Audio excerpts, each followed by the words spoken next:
So in the previous class, so we have learned about reference electrodes, so which includes saturated calomel electrode, silver wire electrode, okay, etc.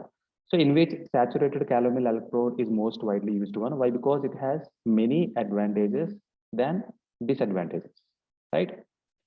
But reference electrode will be only useful for supporting purpose. It is not useful for measuring the exact potential of the sample solution. Okay, so it is giving the standard potential values. And coming to the indicator electrode, this is the main important electrode in potentiometry. Why? Because so this electrode will be useful for indicating the potential changes which are there in the sample solution. If sample is more concentrated, then potential will be changed. If less concentrated, and we can see another potential. That means the potential is depending upon these concentrations of the sample solution. Okay, so the potential values will not be always same here. So it will be keep on changing with the sample concentration. So that's why indicator electrode is most widely used one. Sorry, indicator electrode is very much important for potentiometry, right? So in which the first one is glass electrode. This is most widely used indicator electrode. Okay. So why? Because it has many advantages, right? So we'll be discussing in the advantages session, right?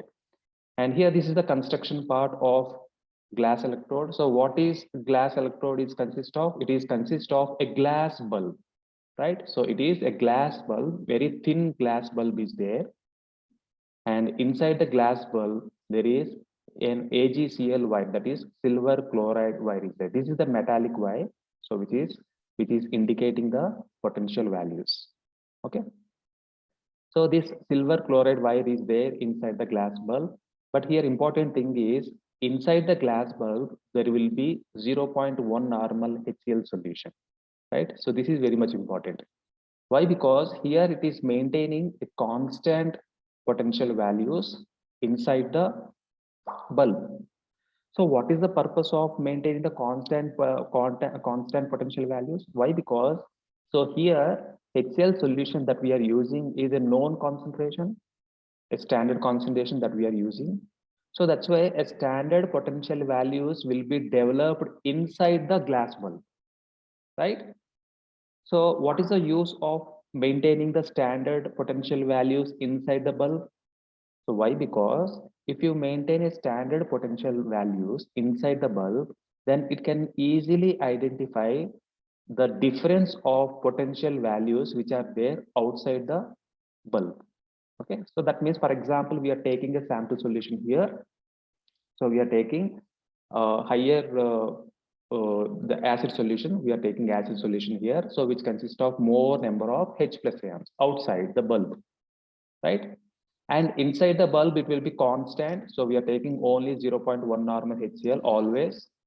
Okay, so when there is a difference between outside the H plus ions and inside the H plus ion, so immediately this AgCl wire, AgCl metallic wire will be easily absorbing what is the difference between these two areas, so that the difference, if outside potential values, outside H plus ions are more, then it is called to be strong acidic. Okay, so when it is comparing with the inside hydrogen values. Okay, so that's why this scenario is called to be membrane permeability. That means here the glass is having a small, a thin glass will be there. Okay, so this will be very much sensitive for the H plus ions. Okay, so when we are placing this glass electrode in the sample solution, so immediately all H plus ions will be reaching at the glass surface, and also we have already H plus ions are there inside the glass bulb, so that so this glass electrode can easily identify where the H plus ions are present more, if it is present outside or if it is present inside. Okay, so according to the concentration of H plus ions, according to the number of H plus ions, between these two regions. So here it is finally identifying the potential difference between these two areas. Okay, so that's why glass electrode is very much a sensitive electrode. So why? Because here we are using a thin glass bulb. Okay, so it will be easily identifying the H plus ion concentration, so which is present in the sample solution, right? Okay, so what are the merits of glass electrode? So here this glass electrode is giving a rapid response. Okay, it is not taking much time, it will be giving rapid response immediately. It is telling the potential values of that particular solution, right? So why? Because here it is very highly sensitive glass bulb is there, and it is very delicate, but it is very highly sensitive. It will be sensitive for all ions, especially H plus ions, right? So sometimes we can also prepare glass electrode with other ion sensitives. Okay, so these electrodes are also called to be membrane electrodes. Membrane electrode. So that's why membrane specific electrode. This membrane, glass membrane, is specific for H plus ions. This glass membrane is specific for H plus ions. So if you are taking another membrane, so which is specific for other cations or anions, then those electrodes also called to be glass electrodes only. For example, cation selective electrodes. Cation selective electrodes. So in that electrodes, so this glass membrane is sensitive for cations such as sodium plus ions, potassium plus ions, silver ions, etc. Right?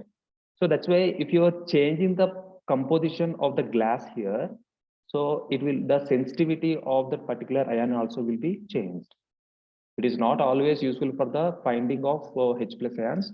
It is also useful for identifying different ions. But what we need to do, so we need to change the composition, glass composition, okay, glass bulb composition, so that it will be sensitive for all ions, positive ions, negative ions, divalent ions, and monovalent ions, right? So this is very much important. So many variations are available in this glass electrode. So that's why it is most widely used one. Of course, it is also giving a rapid response. Okay, response time is very quick here. And also it can be used for the entire pH range. We have pH range from 1 to 14, but many electrodes are not suitable for entire pH range, except standard hydrogen electrode will be suitable, but standard hydrogen electrode is having many disadvantages, right? So here the glass electrode is having many advantages. It can give the rapid response as well as, so it is covering the entire pH range. Okay, so these are the main important merits of the glass electrode. And demerits, it is extremely fragile, right? So why? Because with the glass electrode is made up of a sensitive glass bulb. It is very thin. Okay, it's a membrane sensitive glass bulb. So that's why the fragility property is there for the glasses. So we need to handle very carefully, otherwise it gets broken, right? And glass rod is thin, use carefully, right? So when we are operating this electrode, so it is very much important to operate carefully, right? So this is about glass electrode. Okay, so next we are going to discuss about the detection of endpoint in potentiometry. Okay, so why? Because endpoint detection is very much important to identify whether the reaction is completed or not, whether the products are formed or not. So it is very much important. But here this potentiometry is also an instrumental method. So that's why we are not adding any indicator here. So this is not a volumetric titration method. This is an instrumental titration, right? So that's why, so endpoint detection is very much important. Here we are using different graphs. So by using different graphs, so we can identify the endpoint. But we need to know how this endpoint will be detected. So where the exact point where the endpoint will be coming. So we need to know about it. Okay. So here in potentiometry, we have three titration curves. The first one is normal titration curve. second one is the first derivative curve, and third one is second derivative curve, right? Okay, so in normal titration curve, so generally here we are taking on x-axis, we are taking volume of titrant solution.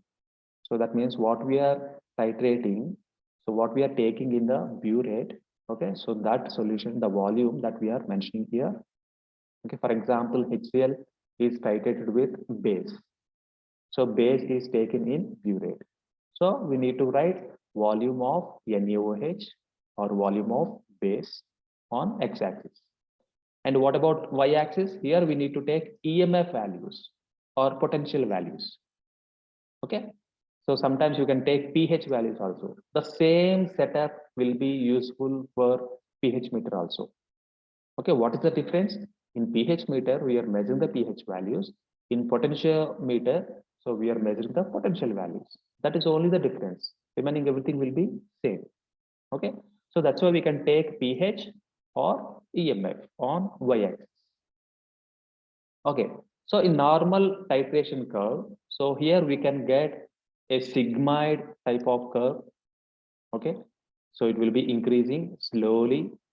Okay, and at this end point here, this is the point, so we need to take the end point. So how can we identify this end point? So actually, so here the graph will be moving from this point at a lower point. So when initially the lower potential values will be there, and after adding of titrant solution, slowly the potential values will be increased. But at one point, at certain point, so what happened? A sudden inflection that we can see. Okay, so actually the graph must be like this. The sudden inflection must be seen.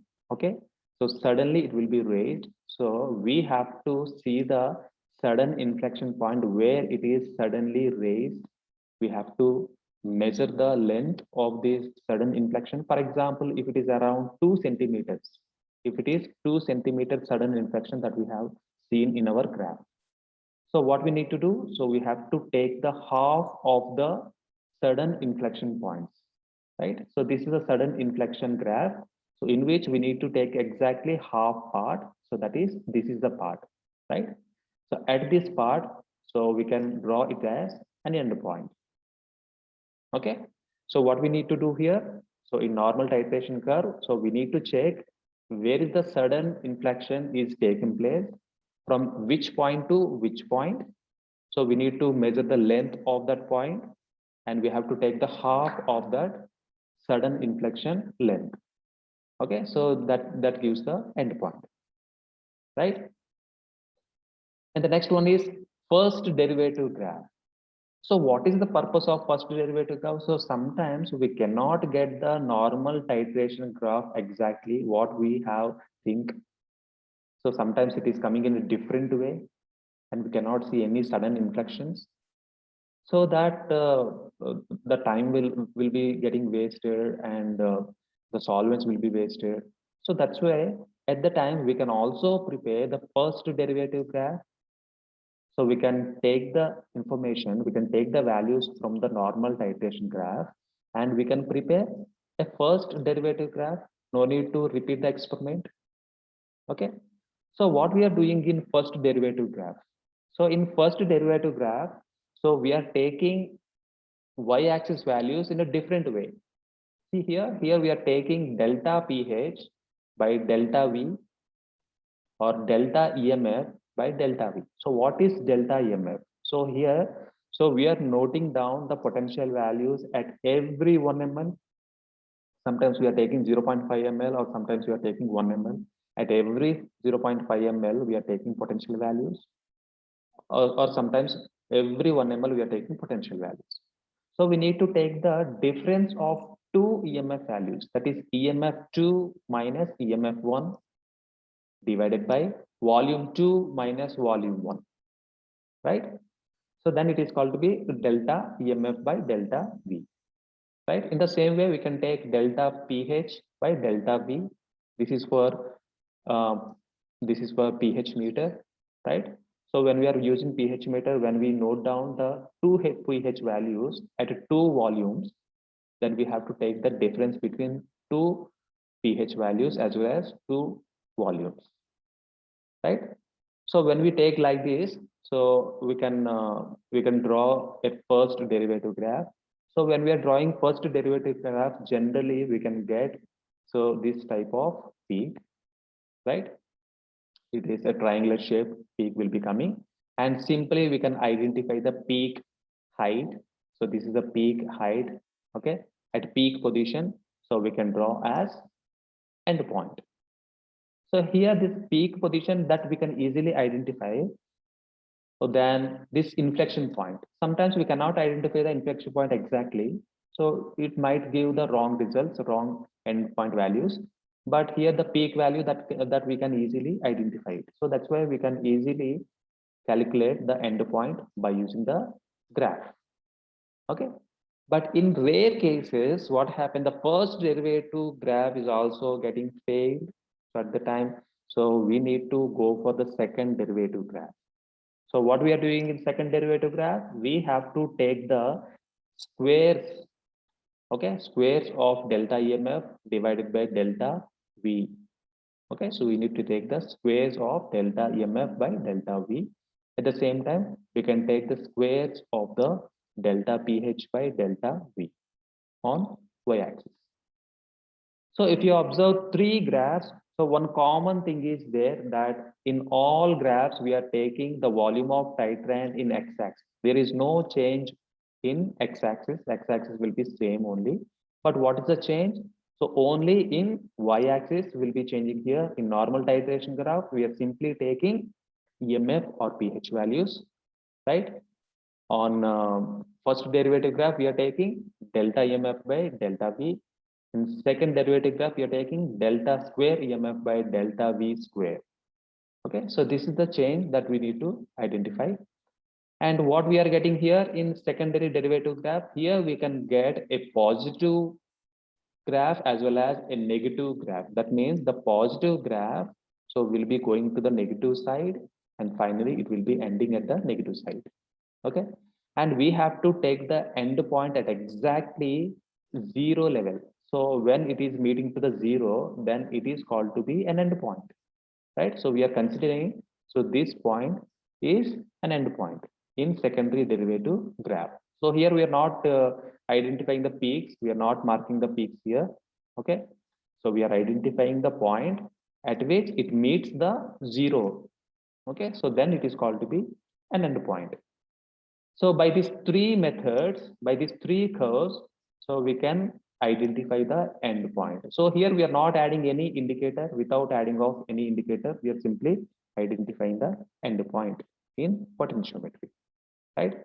But one important difference is there between conductometry and potentiometry. In conductometry, we can get endpoint clearly. There we can get straight lines.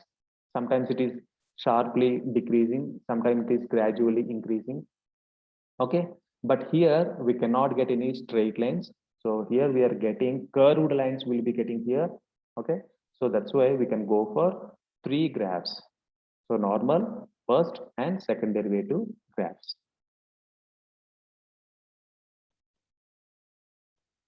And the next one is applications of potentiometry. This is very much important.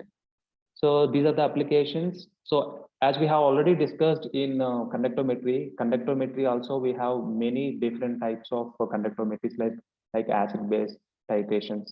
Conductometric titrations will be used in acid-base titrations and redox titrations, precipitation titrations, complexometry titration, displacement titrations, like that. Okay. So in the same way here also potentiometry is an instrumental method which is also used for different types of titrations. It is also useful for acid-base titrations, redox, diazotization, precipitation, and complexometric titration. Right? So we are not adding any indicator, but we are identifying the endpoint of all these titration methods by using graphs. So here in this application, few important things that we need to remember. So in all applications, there are few points which are common. Okay, so principle and indicator reference electrode combination and equation and examples.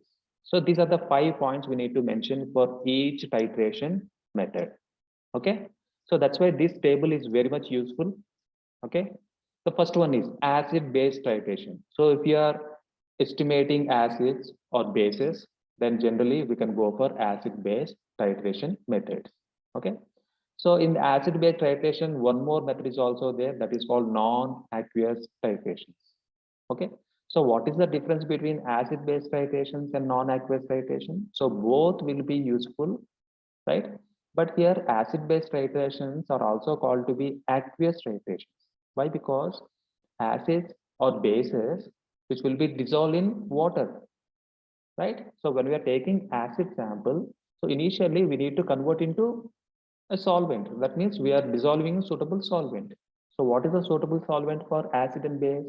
That is water only. So that's why acid-base titrations are also called to be aqueous titrations. But whereas in case of non-aqueous titration, so some drugs are not dissolved in water. For example, weak acids and weak bases. Okay, and these weak acids and weak bases are not dissolved in water. It has very poor water solubility, so that we can dissolve it in non-aqueous solvents. Okay, so we can dissolve it in non-aqueous solvents such as acetic acid, okay, perchloric acid, so etc. So that's why, so this titration is called to be non-aqueous titration. Okay, right. So what is happening in acid-base titrations? So here the neutralization will be taking place. Acid is neutralized by base. At the same time, base is neutralized by acid. Okay, and forming salt and water. So this is the general principle that we know already. Okay. So first point is principle. The second point, what is the second point? We need to take the combination of two electrodes. So here we are taking two electrodes. One is glass electrode and saturated calomel electrode. What is glass electrode? Glass electrode is an indicator electrode, which is most widely used one. And reference electrode here we are using is saturated calomel electrode. This is also most widely used one. So we need to take the combination of glass electrode and saturated calomel electrode here in acid for acid-base titrations. And this is the equation for calculating the potential values. So E equals to K, that is a constant, minus 0.0592 into pH. Okay. So if the solution pH values changes, the potential values also will be changes. Why? Because acids will be releasing H plus ions and bases will be accepting H plus ions. So that's why the pH is very much important here, this titration. Definitely the pH will be changes when we are performing the experiment. So that potential values also will be changed. We can easily clearly see these potential values on digital screen. And example for acid-base titrations. So here we have citric acid versus NaOH. So citric acid is a polybasic acid. It is a polybasic acid.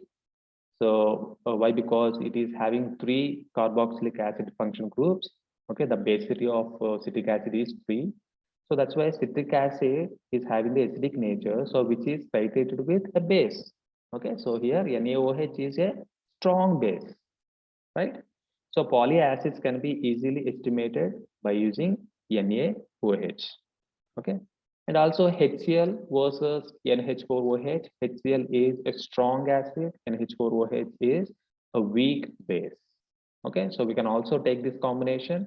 So there are many other combinations are there in acid-base titrations. For example, weak acid versus weak base, weak acid versus strong base, strong acid versus weak base, strong acid versus strong base. Okay, so we can take many combinations here in acid-base titrations. So we can give 2 examples. So that is enough for the examination. And the next one is redox titration. Okay, so what is redox titration? Redox titration is also called to be oxidation reduction titration. So here oxidation and reduction will be occurred simultaneously at the same time. So one compound is oxidized at the same time the another compound will be reduced. Okay, here electrons will be transferred from one compound to another compound. Okay, so this redox titration will be occurred in the presence of acid medium. That is very much important point. Okay. The next one is here we are taking the combination of 2 electrodes. So we can take saturated calomel electrode or silver electrode or platinum wire. Okay, sorry, here there is a mistake here. There. So saturated is not used as indicator electrode. This is not correct. So you can take platinum wire. So platinum wire is acting as an indicator electrode, and saturated calomel electrode is acting as reference electrode, right? So we are taking the combination of platinum wire and saturated calomel electrode. Okay.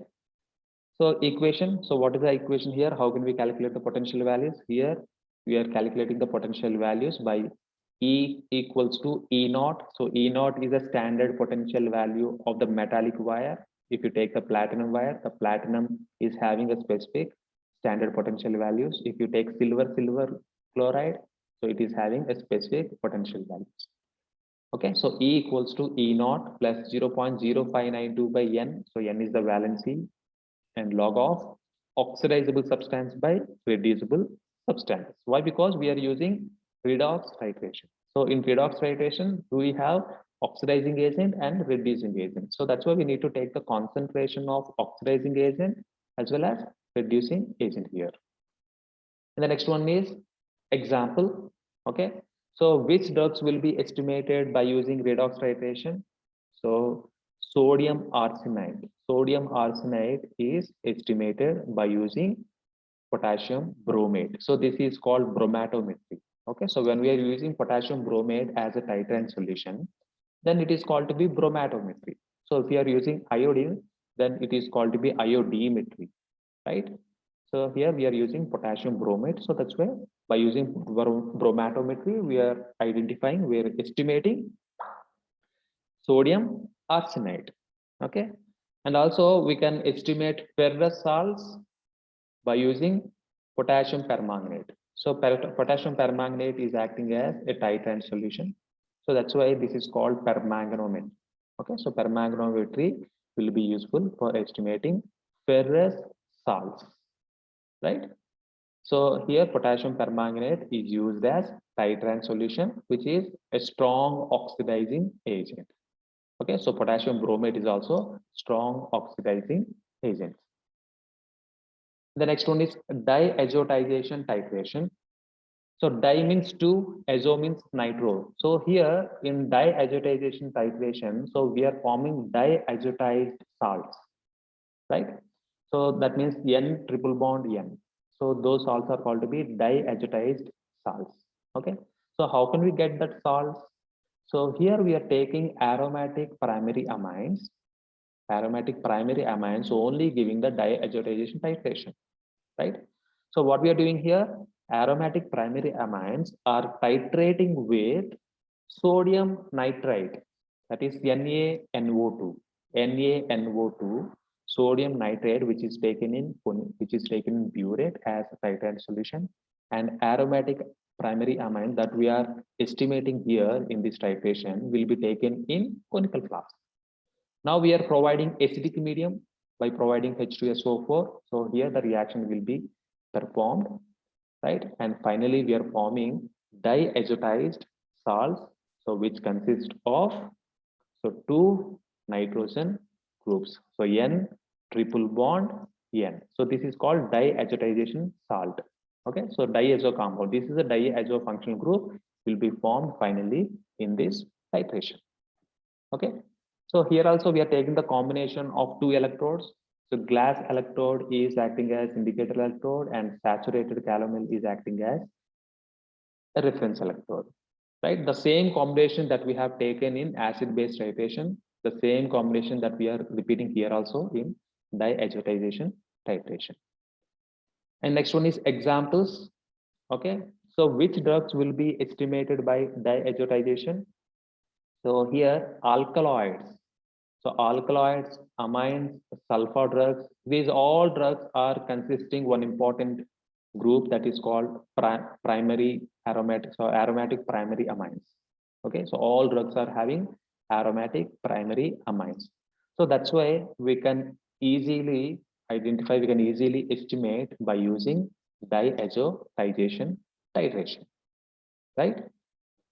So this titration is also occurred in the presence of acidic medium. In the same way, redox titration is also occurred in the presence of acidic medium. So we need to see the common properties between these two titration methods and different properties. We can easily identify by using this table, right? And the next one is precipitation titrations. So what we are getting finally here? Here we are finally getting a precipitate. Okay, we are getting a precipitate here. In acid-base titration, we are forming a salt along with water. In redox titration, we are forming a reducible substance and oxidizable substance simultaneously at the same time.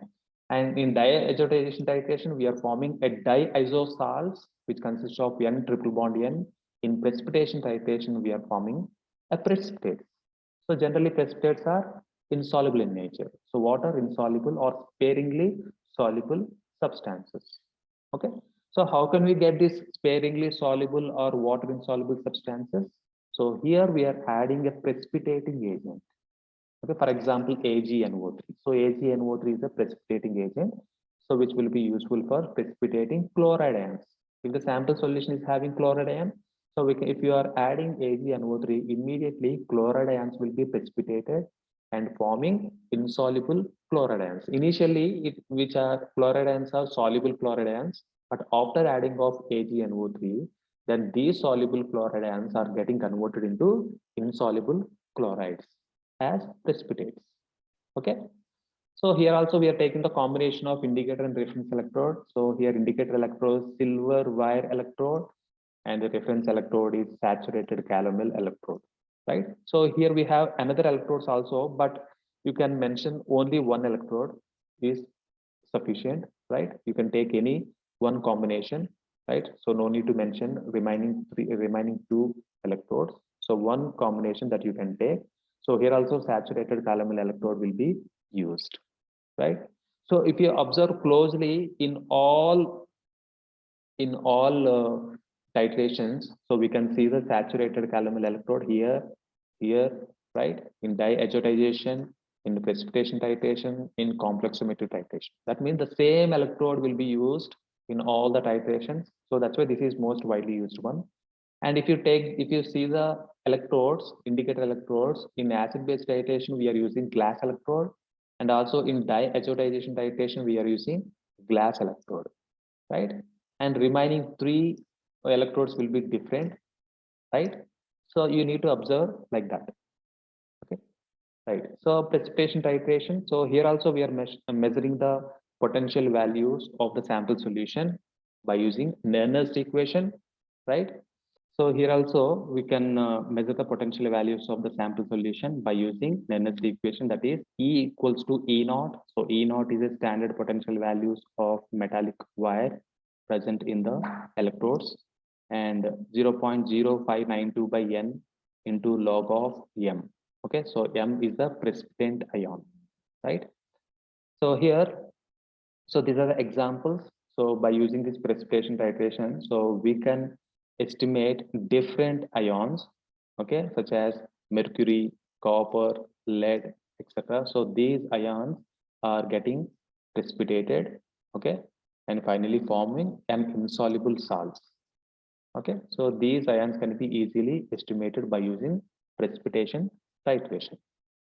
And the last one is called complexometric titration. Here we are forming a complex finally.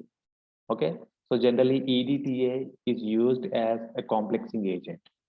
Okay, so EDTA will be complexing with metallic ions. Okay, for example, if you take divalent metal ion such as magnesium, okay, calcium, etc. If you are taking trivalent cation, that is aluminum, so these ions can be easily forming a complex with EDTA. Okay, so why? Because EDTA is acting as a complexing agent. So finally, what we are forming here we are forming a complex, right? So here, what is the combination here? We are taking different electrodes. So indicator electrode that we are taking in complexometry titration is silver electrode and mercury electrode, right? Silver electrode or mercury electrode, you can mention only one. And saturated calomel is acting as a reference electrode here also, right? We are taking this combination. And the examples, So if you take divalent, any divalent metal ions or trivalent metal ions on monovalent metal ions, so we can mention here like sodium Na plus, K plus, calcium, magnesium, aluminum, cesium. So all metals are easily forming complex with EDTA. So EDTA is a complexing agent. Okay. So this is about applications, but important point is you should not write in the tabular form. You should write in the descriptive way in the examinations. Okay, should not write. You should not put any table, right? So this is for easy understanding. I'm giving this table, but so you should not mention it in the examination like this. Okay, you should write in the descriptive way. After finishing the acid-base titration, you have to write redox, diazotization, precipitation, and complexometric titration. Right. So we have completed potentiometry. Now we are going to discuss about polarography. So this is the third topic. This is a very much important topic in electrochemical techniques or electrochemical methods, that is polarography, right? So what is the use of polarography? Okay, why it is called to be polaro? So why? Because here a polarized electrode will be used.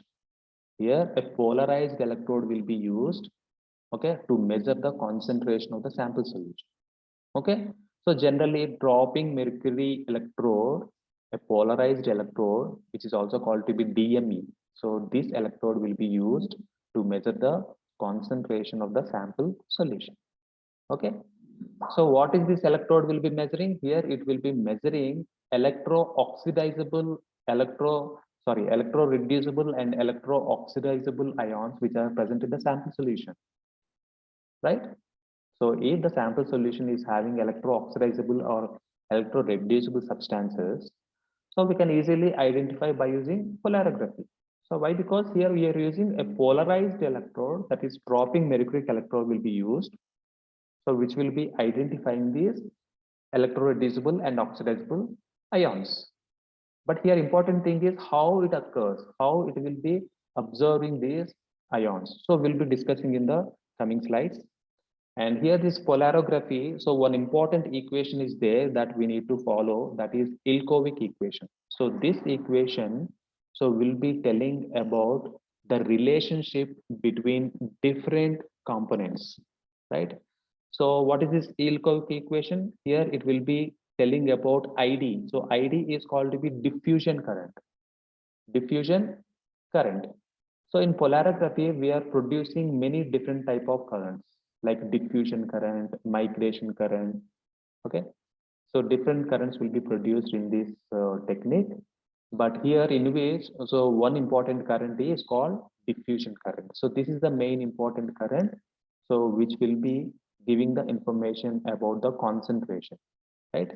So we are measuring the concentration based on diffusion current. If the sample is producing more diffusion current, so that means the sample is producing more concentration. If you are taking a diluted sample, so it will be getting very less diffusion current. Okay, so that's why here ID values. So diffusion current is directly proportional to concentration, right? If concentration increases, so diffusion current also will be increased. So this is the relationship that will be explaining by Ilkovic equation. So here ID is there, that is called diffusion current, which is equals to 607. So which is a constant, a numerical constant, into N into C into D power 1 by 2, M power 2 by 3, and T power 1 by 6. So what is N here? So N is the number of electrons involved. So why? Because here in the sample solution, we have electro-reducible and electro-oxidizable substances. So these electro-reducible oxidizable substances, so will be exchanging the electrons, right? So electrons will be sometimes released, sometimes will be accepted. So that's why here this N will be representing that number of electrons involved in this titration, right? And next C is concentration. C is concentration, so we can measure in microgram per ml, right? And D is diffusion coefficient, so which is also a constant. Okay, so different compounds are having different diffusion coefficients. This is a constant value, so we can refer Indian pharmacopoeia. So we can directly take that diffusion coefficient value. So we are not calculating anything, so we can directly take that value. Okay, so this is a constant value. And the next one is M. So M is weight of the mercury. Okay, so here in dropping mercury electrode, which is a polarized electrode, so here we are using a mercury reservoir, so which will be providing a mercury drop. Okay, so that's why the weight of the mercury, the size of the mercury, the releasing time of the mercury is very much important. These are the important factors for getting the maximum result. Okay, so that's why the weight of the mercury is also very much important. So which is also mentioned here in this Ilkovic equation, that is m power 2 by 3. And the next one is drop time. So here drop time will be so t power 1 by 6. So that is called to be drop time, right? So what is this drop time? So here the mercury drop will be dropped from the mercury reservoir. Okay, so generally the optimum dropping time for releasing this mercury is 2 to 7 seconds. Okay, so if you maintain 2 to 7 seconds of dropping time, then you will be getting exact results. Okay, the dropping time should be, this is the optimum dropping time. It should be in between this range only. You should not take 1 second, or you should not take more than 7 seconds. It should be 2 to 7 seconds, in between the 2 to 7 seconds. This is the optimum time, optimum dropping time for this experiment, right? So this is the doping mercury electrode. This is very much important topic in examination point of view. So what is the construction of dropping mercury electrode? Here we have a mercury reservoir at the top, so which will be releasing mercury, right? So here we have a narrow tube. Through this narrow tube, the mercury will be passing. It is a capillary tube like structure. Okay, it is, the mercury will be passing from this mercury reservoir through this narrow tube. At the end of this narrow tube, here there is a bore. Okay, so through this bore, here this mercury drop will be coming down to the solution. Here we will be placing the solution. So here this mercury drop will be coming down, right? So this is the capillary tube, and here this, which is covering a glass casting, will be there.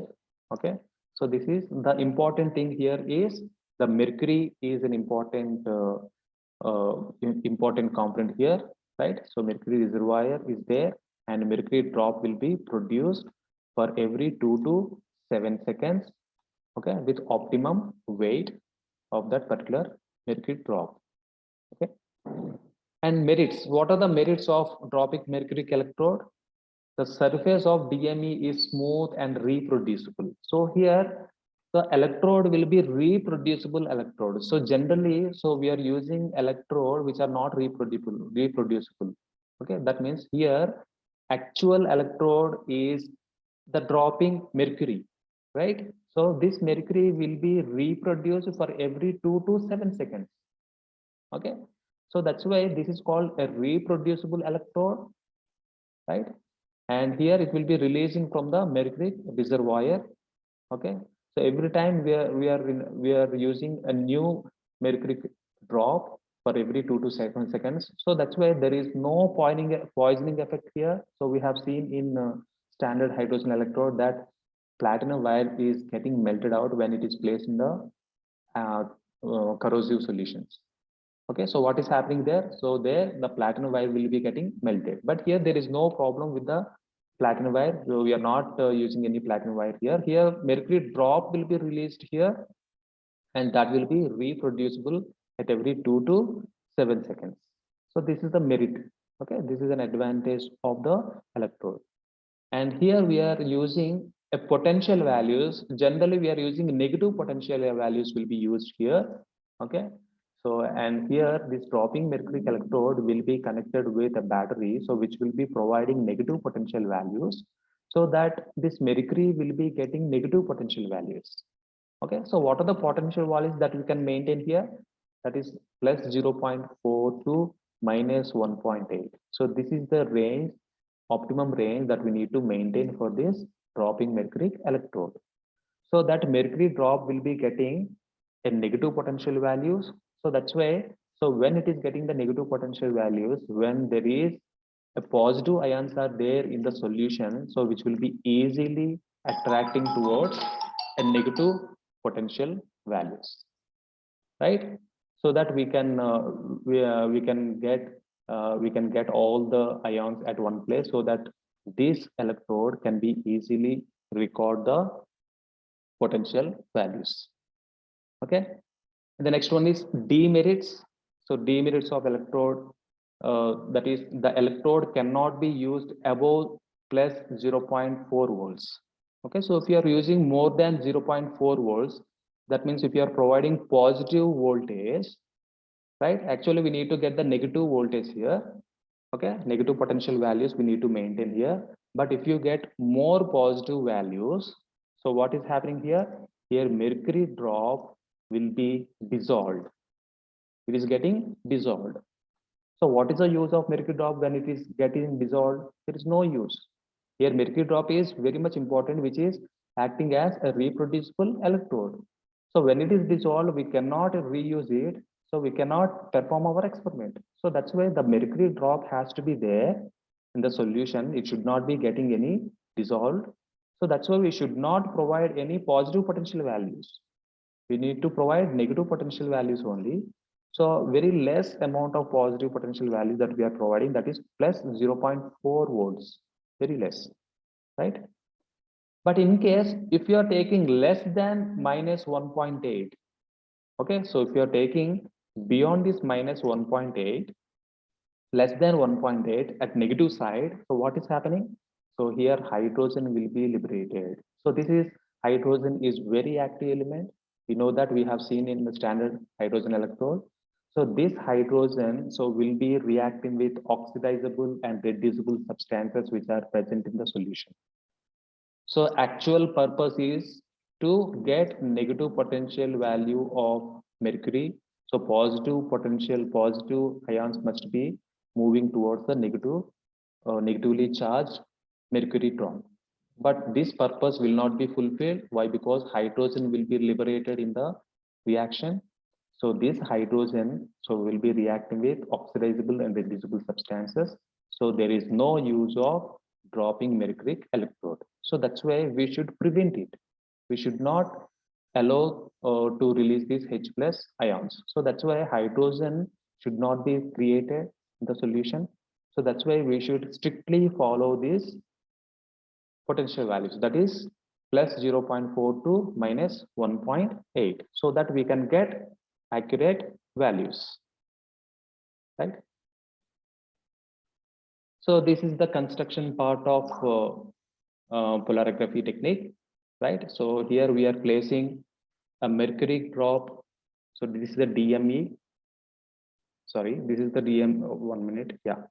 So this is the DME, right? Dropping mercury electrode. Here we are forming a drop, and this is a standard electrode, standard calomel electrode we are taking.